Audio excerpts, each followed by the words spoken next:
Look at this trophy behind me. It's been about 50 years since this Lombardi Trophy returned to Arrowhead Stadium. And for the Chiefs to get to this moment, it's been a pretty improbable journey. We're braving the storm out here in Miami. It's been raining all day long. Unfortunately, though, got in the way of the Kansas City Chiefs' final practice. Coach Bieniemy, what does it mean for Kansas City to bring back a Super Bowl?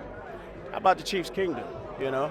This is an amazing feeling. You know, it's not every day that a future NFL Hall of Famer drops out of the sky, but in the case of the Kansas City Chiefs, they couldn't have been more lucky. The color red has united both sidelines between the Kansas City Chiefs and the San Francisco 49ers in the Super Bowl. But anyone with a little bit of purple in their heart is going to feel a little bit conflicted. For the Kansas City Chiefs, it starts with their coaching staff. And a necessary trade-off for any time a team succeeds is that another team will scoop up those coaching candidates.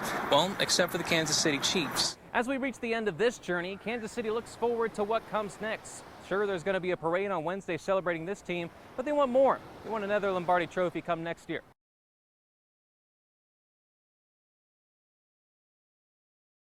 There have been too many twists and turns to count for the Chiefs to get to this moment on the doorstep in the Super Bowl. So it's been difficult to put into words exactly what it's meant to get to this moment. Well, that is, unless your responsibility is to put meaning to the craziness that's unfolding.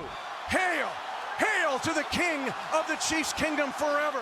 It's a call 50 years in the making. The team that Lamar Hunt founded has just won Lamar Hunt's trophy. Mitch Holthus has seen a lot of great Kansas City moments since becoming the voice of Chiefs Kingdom over 20 years ago. Kansas City is the AFC champion. They are headed to Miami.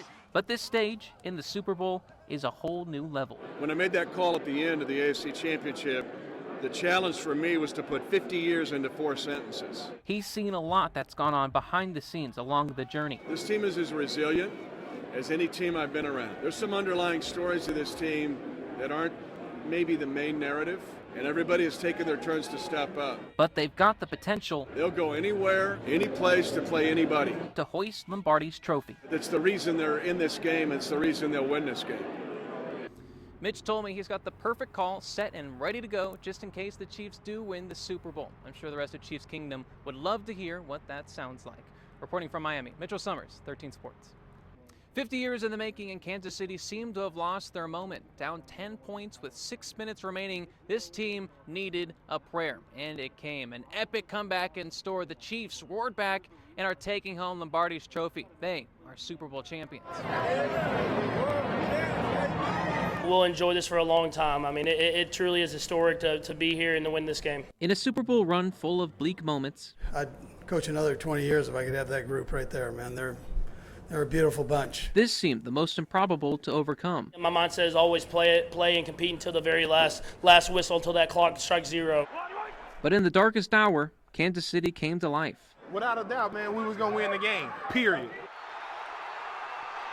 The Chiefs scored 21 points in the fourth quarter, tying a Super Bowl record. What a great ending and a great way to finish the game. It came from their league MVP leader. Patrick Mahomes struggled in the first 3 quarters. Guys have a tendency at times, just because they made a few mistakes or turned the ball over, to fold.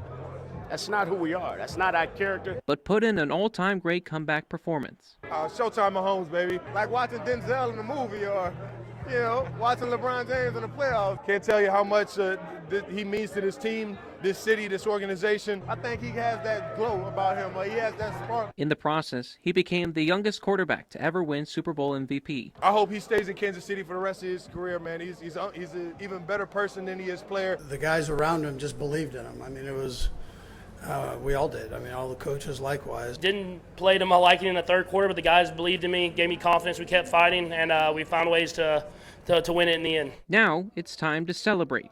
Man, well, I'm ready to go party here tonight. Guess what? Do you smell what Stone Cold is cooking? It's Super Bowl LIV. Like, why we're not going to live? We the world champions. Chiefs Kingdom can't wait to welcome home their champions. It felt like looking up and seeing all that red and yellow confetti coming down. I wish everybody in Kansas City could have felt that right there. There are going to be some burn-ins flying tonight, man. So I wish I was there to join them. This team has said you need to fight for the right to party, and they sure did. That party is going back to Kansas City, where on Wednesday there'll be a parade celebrating a Super Bowl championship for the Kansas City Chiefs. Reporting from Miami, Mitchell Summers, 13 Sports.